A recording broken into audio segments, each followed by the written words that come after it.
tarde aos internautas. Estamos hoje apresentando um novo programa sobre a caridade e o espiritismo. Estamos aqui com o Júnior de Andrade, a nossa amiga também Leila Pinheiro, eu, Beatriz Barreto, e vamos iniciar agora com uma leitura de uma mensagem para vocês. Vamos, Leila. Como hoje vamos falar sobre a caridade é muito complexa, mas nós vamos ler o que diz o Evangelho segundo o Espiritismo, mas nós vamos encontrar também em todas as doutrinas essas palavras. E vamos ver, vamos refletir o que é realmente a caridade. Necessidade da caridade segundo São Paulo. Ainda quando eu falasse todas as línguas dos homens e a língua dos próprios anjos, se eu não tiver caridade, serei como bronze que soa e um símbolo que redime. Ainda quando tivesse o dom da profecia, que penetrasse todos os mistérios e tivesse perfeita ciência de todas as coisas, ainda quando tivesse toda a fé possível, até ao ponto de transportar montanhas, se não tiver caridade, nada sou.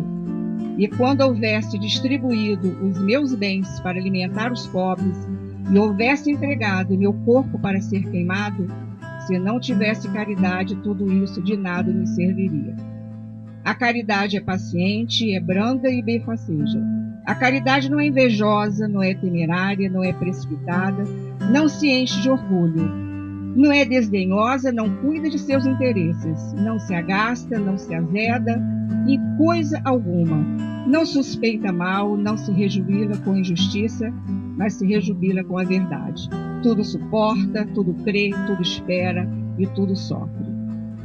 São Paulo, primeira epístola aos Coríntios, 13, 1, 7 e 13. São palavras lindas, que não são inventadas, é tirado do Evangelho segundo o Espiritismo, e vocês vão ver que tudo que vai ser abordado sobre a caridade aqui é muito complexa, é muito difícil. Nós vamos abordar os dois lados da caridade. A caridade material e a caridade que o Cristo realmente fala para nós. Júnior. Leila, a caridade moral como a caridade material são características da caridade em si, cabe a nós outros distinguirmos essas caridades. Jesus, em sua vida, ele se enganjou nessa caridade moral e na caridade material. A multiplicação dos peixes, a multiplicação dos pães, a ideia de levar os discípulos novamente à barca e pedir para que jogasse a rede, porque por ali passaria nova corrente e estaria cardumes de peixes passando por ali, e Pedro, que era muito experiente na pescaria, Simão Pedro, filho de Bar-Jonas, ele suspeitou e disse que não valeria a pena voltar para jogar as redes no mar da Galileia. E Jesus insiste pedindo que voltasse a barca, a canoa, e jogasse a rede novamente. E assim o fizeram e viram que os peixes eram em abundância. Quer dizer, Jesus novamente demonstra a ideia desse lado material tão necessário a todos nós. Chico Xavier, eu me lembro que ele dizia que Na Sombra do Abacateiro, que é um livro que existe, de autoria do próprio Chico, ele dizia que as pessoas necessitavam do Evangelho, que o Evangelho era o pão da vida, era o pão espiritual. Mas ninguém aguentaria ouvir o Evangelho ou o pão da vida, o pão espiritual, sem o pão material, que era tão necessário aos esfoimados, aos famintos, que ali muitas das vezes apareciam. Então essa ideia da caridade material e a caridade moral, que de uma certa forma está intercalada com a caridade espiritual, de levantar o caído, o tombado, ela é muito importante, sim. E ela está em todo o Evangelho, tanto na parábola do bom samaritano, quando Jesus cita o bom samaritano que foi lá e acolheu o homem tombado na estrada, que por ali tinha passado um sacerdote, um fariseu, um judeu, que fazia parte do seu clã, do seu povo. Mas Jesus preferiu, na parábola, ser audacioso e citou o bom samaritano, porque o povo samaritano fazia parte do clã da Samaria, dos samareus. E esse povo, eles não eram bem vistos pelos judeus. Quando passava um samaritano ou uma samaritana perto de um judeu, eles tinham o hábito de dizer raca, imundo, porco. Eles não se gostavam. Aliás, o povo judeu não gostava dos samaritanos. Mas Jesus poderia ter citado qualquer outro na parábola, mas fez questão de ser audacioso e de quebrar os tabus de preconceitos da época e citar o samaritano, o bom samaritano, que acolheu aquele homem tombado na estrada e lhe ofereceu tudo quanto era necessário a nível de caridade material e espiritual e moral, né? Então, é isso aí, Júnior, tudo que você está falando, a gente gostaria, né, daqueles que estão nos ouvindo, para que tivesse uma reflexão do que é realmente a caridade e a caridade do Cristo. Como você falou, nós precisamos da matéria. Nós estamos no espírito, nós estamos com o nosso corpo, porque daqui a pouco a gente vai ter outros e outros, né? Mediante a reencarnação. Isso é um fato. Então, lembrando do bom samaritano, nós vamos fazer uma comparação da caridade, que hoje, final do ano, nós estamos assim, todos estão empenhados no dar. Eu trabalho em vários projetos sociais, onde você dá o alimento, todas as doutrinas se empenham em dar o alimento na segunda, na terça, na quarta, na quinta. O morador de rua, ele não fica sem o alimento, mas ele dá o alimento por dar. Não é só nós espíritas, porque os espíritas também, nós estamos falando para nós também, né? Nós estamos falando para vocês que estão nos ouvindo, mas primeiramente nós estamos falando para nós. Tudo isso nós falamos nós, porque nós também somos, né? Estamos aptos a erros. Nós estamos nos evoluindo. Então, nós não somos perfeitos, não estamos aqui querendo dizer que a nossa somos diferentes de ninguém. E a caridade na nossa doutrina é um marco, né? O espírita, ele é caridoso. Então, existem várias passagens que tem no livro de Irmãs, né, que falam sobre a caridade, Escutando com Sentimento. É um livro lindo, se você puder ler. É maravilhoso, porque fala da sua personalidade, de você gostar de você não ser aquilo que os outros queiram que você seja. Então, você tem que ser aquilo que você é para você gostar do seu próximo, não exigir dele. Então, existe também a fala de São Francisco de Assis, que é aquela coisa linda, linda as palavras dele. Então, Francisco de Assis, só para lembrar, Leila, ele se desnudou materialmente para viver a caridade do próximo, ao próximo. Francisco de Assis, o livro dele é lindo. Então, também, quem quiser ler, é muito bonito. Então, ele foi de uma família riquíssima, mas depois vocês leem o livro para não ter muitas, né? Vai ter muitas coisas lindas que vocês vão aprender. Então, tem também isso que nós lemos agora, que é do Evangelho segundo o Espiritismo, sobre a caridade. Então, nós vamos mostrar a caridade que realmente é aquela que nós estamos falando a nível de espírito. Porque é fácil você ter no seu guarda-roupa roupas que você não queira. Roupa rasgada, roupa suja, sapato velho, brinquedo quebrado. Então você faz um saco e você diz, olha, dá para quem você queira dar? Tem alguém? Isso é uma coisa que é muito complicado, porque eu percebo muitas coisas assim. E eu já falei assim, com várias pessoas que a gente, né, pro nosso... Alô? Oi? Para o nosso trabalho, que você dá aquilo que está pequeno para você, que você está demais nos seus guardados, mas não aquilo que não serve, que não serviria para você, não vai servir para o outro. Se o outro já tem dificuldade, já tem necessidade, já tem dificuldade financeira, como que você vai dar alguma coisa que está remendada, que está quebrada, que está danificada? Então, isso é aquela caridade que muitas pessoas, eu sou caridoso. Final de ano, eu vou comprar brinquedos, eu vou dar a cesta básica. Isso já é um desencargo de consciência. É aquela caridade, tudo bem, mas a gente vai olhar a caridade mais profunda. Então, a gente olhando a caridade do Cristo, né, o que ele mesmo falou, que você falou do bom samaritano, nós vamos relembrar que na época, né, de Roma, que houve aquela separação de vida religiosa e política, então houve Samaria e houve a parte de Jerusalém.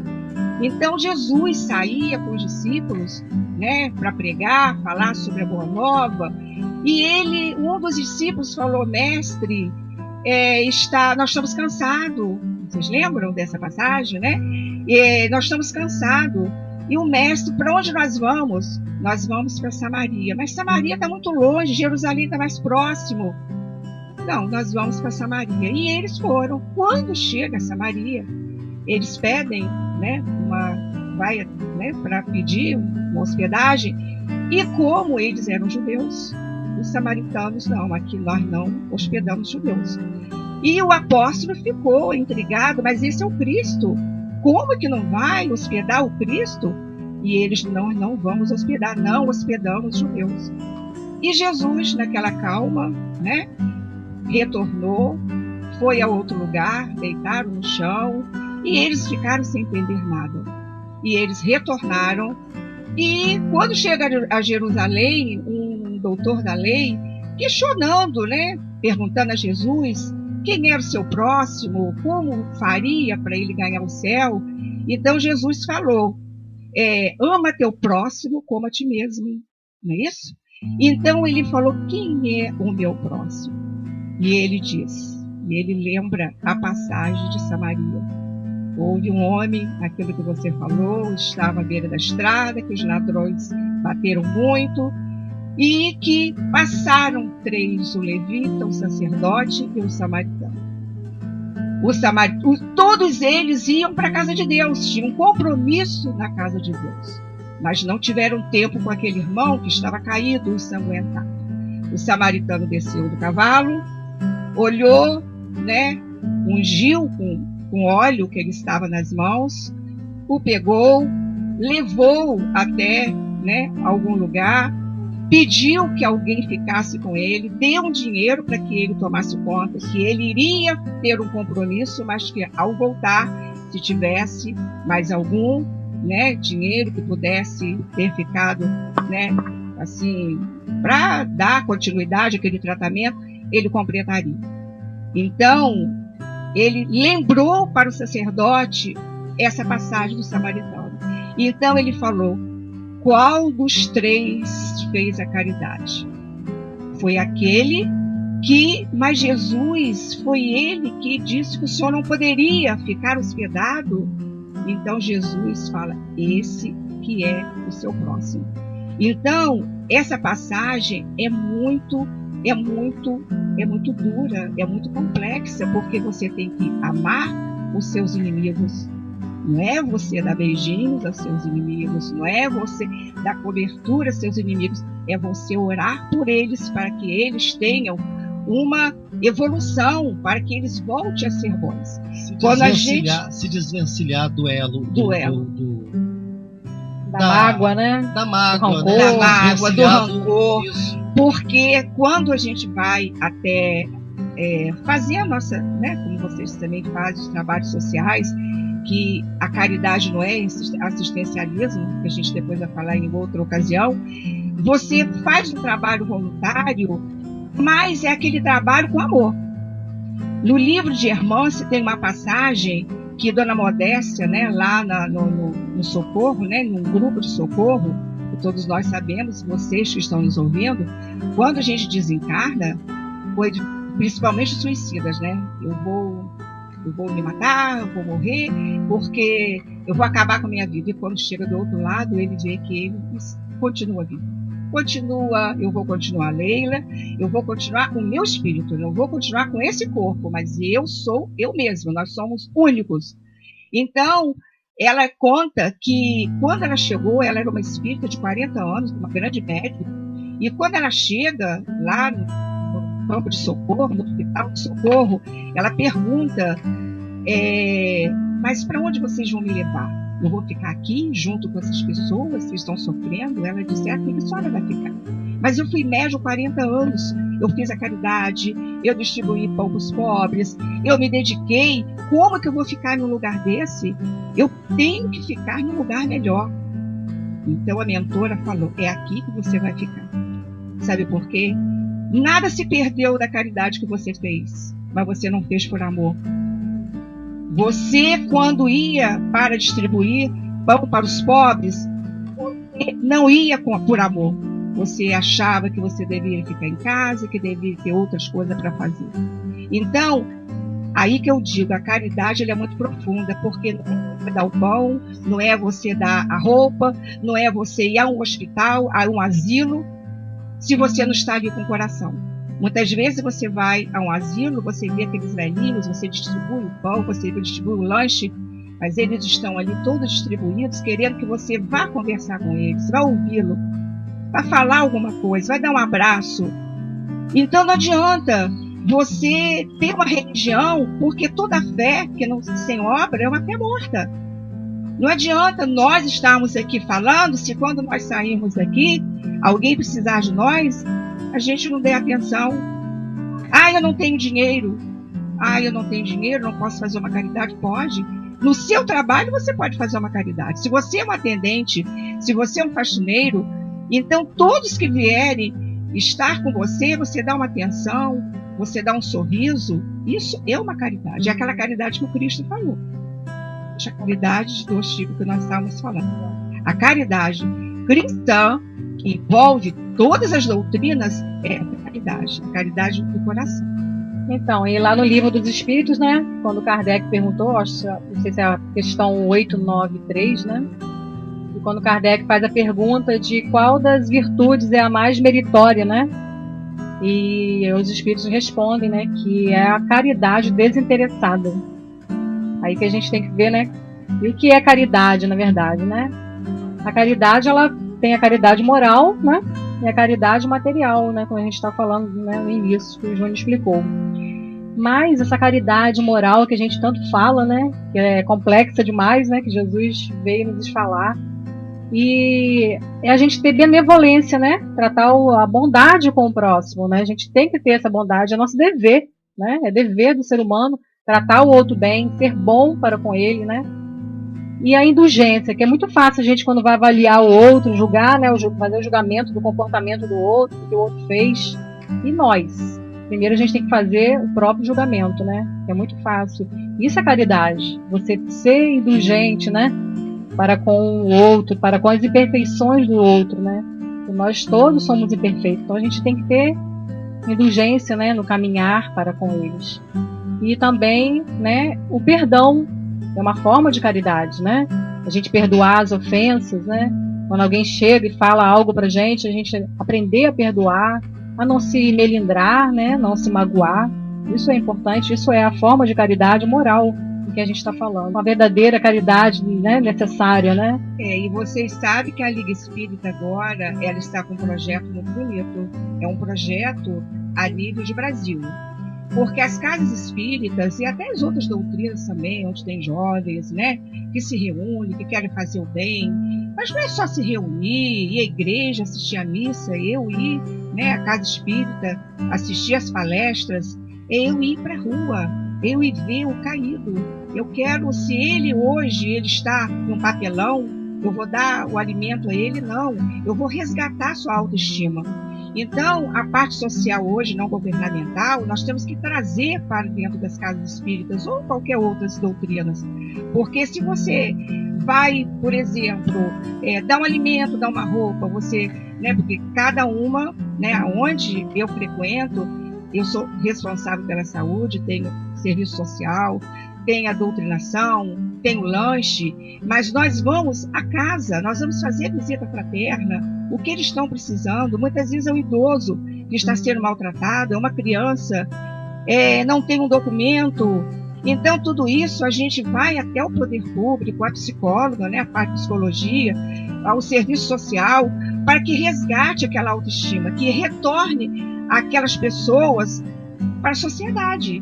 Não é você dar, a sua consciência está tranquila, mas ele continua ali caído, ele continua no papelão. Reinserir na sociedade. Reinserir na sociedade. Então, é um projeto lindo, que onde eu trabalho, a gente já faz esse trabalho, mas a gente sente necessidade que muitas casas espíritas não têm, às vezes, um profissional voltado para esse olhar.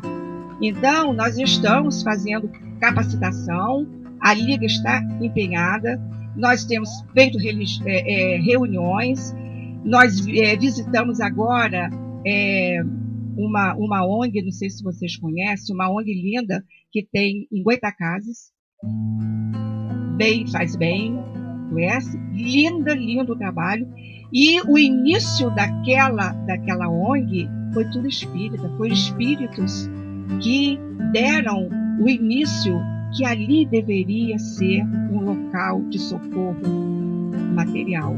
Ali tem crianças, ali tem idosos, é lindo. Então, isso tem que ser divulgado.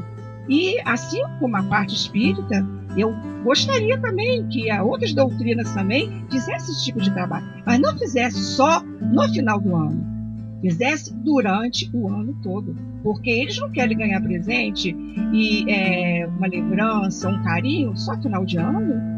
Eles têm que ter durante o ano. Como se existissem só no final do ano. Só no final do ano.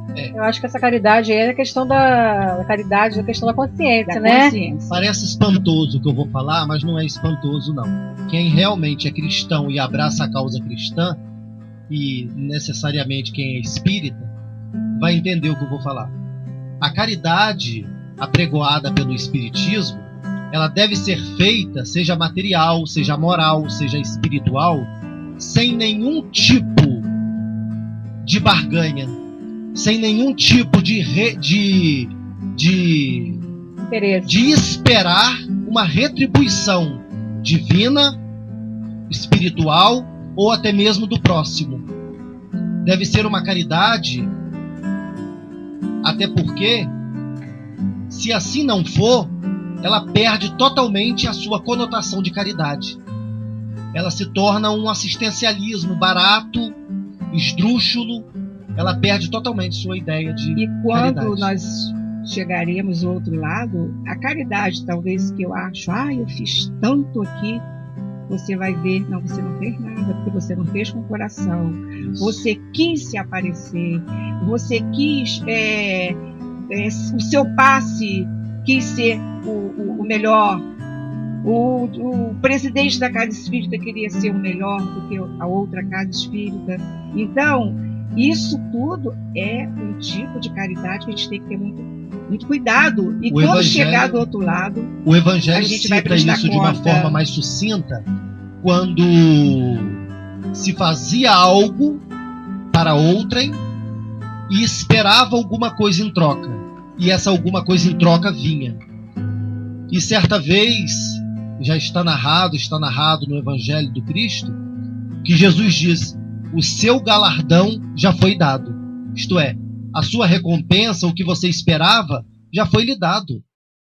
É aquela caridade, isto é aquele assistencialismo, é aquele desencargo de consciência de fazer alguma coisa, muitas das vezes por um próximo bem próximo, que é aquele que está no seio da família, e esperar algo em troca. O desvencilhar dos elos que eu falei, que está inserido no que Beatriz falou, no perdoar as ofensas, ter o perdão como um meio também de caridade moral, para si, principalmente para si, mais do que para o outro, a quem te magoou. Porque é muito difícil, mas o elo que prende as criaturas ao ódio parece, segundo André Luiz, ser mais forte do que o próprio amor, em algumas ocasiões. Porque quando a pessoa odeia a outra, é muito interessante isso. quando a pessoa nutre e odeia a outra, a coisa é tão forte que eles se prendem a laços magnéticos e fluídicos, que a pessoa sabe da vida da outra praticamente mais do que a própria outra pessoa. Ela sabe para onde a pessoa foi, em qual trabalho está, quanto ganha, que horas foi dormir, o que está comendo, o que está jantando, o que está almoçando, para onde saiu, se não saiu. Enquanto que o amor, quando a gente ama, a gente basta dizer: está tudo bem? Que Deus te abençoe. Qualquer coisa, estou aqui. E o ódio não. O ódio movimenta centelhas de vibrações negativas e trevosas que prende as criaturas umas às outras de tal forma que, inevitavelmente, espíritos oportunistas e obsessores entram na batalha também. E agora vamos dar uma pausa para o intervalo aqui do nosso programa e voltaremos já com Caminhos do Infinito.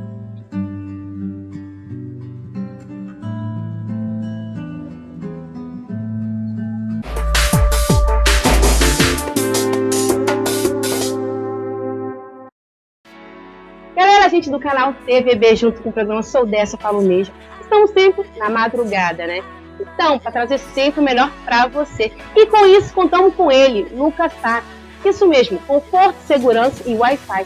Isso mesmo, eu disse Wi-Fi liberado. Então, faça como o canal TVB e ligue para Lucas Tax. 9984-72636.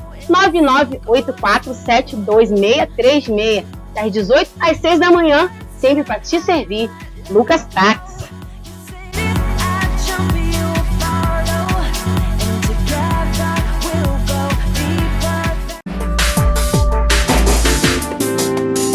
Estamos de volta com o programa Caminhos do Infinito, do canal TVB do YouTube. E vamos agora responder, né, algumas questões com o tema de hoje, né, que nós estamos abordando a caridade e o espiritismo.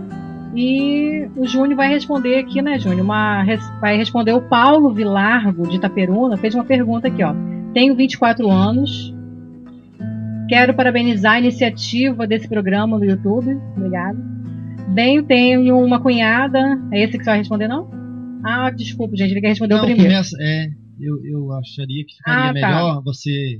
O primeiro, né, da Maria das Graças. Isso, começo, meio e fim. Tá, então, voltando lá, né? Maria das Graças pergunta, de Italva. Olá, tenho acompanhado os programas pelo canal, tenho 43 anos e fui criada nos preceitos do catolicismo. Bem, queria saber quais as principais diferenças entre o Umbanda e a doutrina espírita.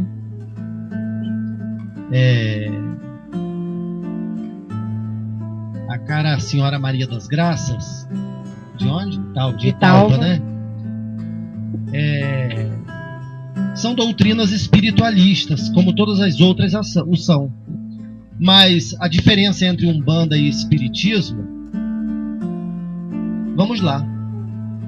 O Espiritismo ele foi codificado, ele é reconhecido pelos espíritas como Consolador prometido, Paráclito, que Jesus pediria ao Pai que nos enviasse, a fim de falar coisas que ele não tinha falado, ou relembrar coisas que ele tinha falado, mas teria sido mal interpretado. Esse Consolador prometido, ele veio, e a doutrina espírita foi codificada, organizada pelo pedagogo Hippolyte Léon Denisard Rival e seus companheiros em 18 de abril de 1857, em Paris, França. Quanto à Umbanda, ela é uma religião genuinamente brasileira. Ela foi organizada pelo médium Zélio Fernandino de Moraes, através de um caboclo, de um índio, de um espírito de um índio, que se manifestou. O rapaz tinha 17 anos e servia a Marinha em Niterói, e começou a ter manifestações essas que levou mais tarde à fundação e ao conhecimento da religião de Umbanda em São Gonçalo, Niterói, Rio de Janeiro, completando agora, no dia 15 de novembro, 108 anos. A Umbanda tem. Então a ligação, digamos assim, a relação que há entre Umbanda e Espiritismo como o espiritismo e outras doutrinas também, é, por exemplo, a prática da mediunidade. A Umbanda aceita a prática da mediunidade, como o espiritismo também. As outras religiões fazem uso da mediunidade, já que a mediunidade ela é orgânica e ela está inserida no contexto não somente religioso, mas no contexto humano. Então, a diferença que há é essa, Dona Maria das Graças.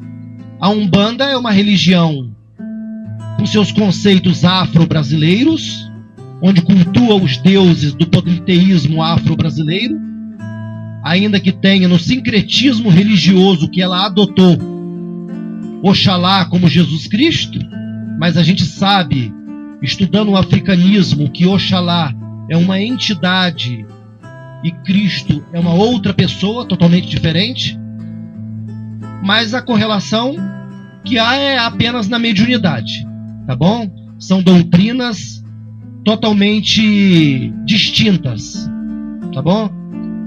A respeitamos como a respeitamos qualquer outra. Muito bom. Outra pergunta aqui do Matheus da Silva, de Campos dos Goitacazes. Ele diz: boa tarde, tenho uma dúvida. Existe alguma relação entre alcoolismo, obsessão, reencarnação? Qual seria? Tem tudo a ver, né, Matheus?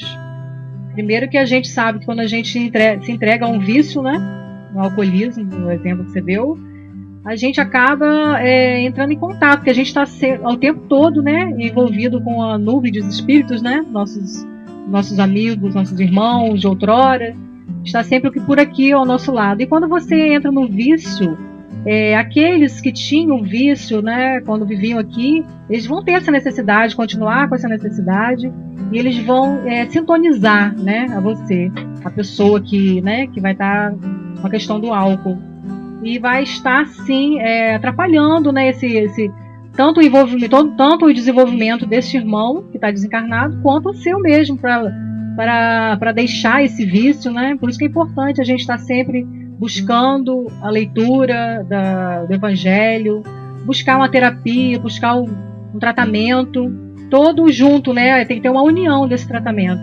E quando ele fala que, né, o que tem a ver a reencarnação, né, Júnior, pode dar um apoio nessa... O alcoolismo, obsessão e reencarnação. É uma coisa, Matheus, está interligada à outra, tá?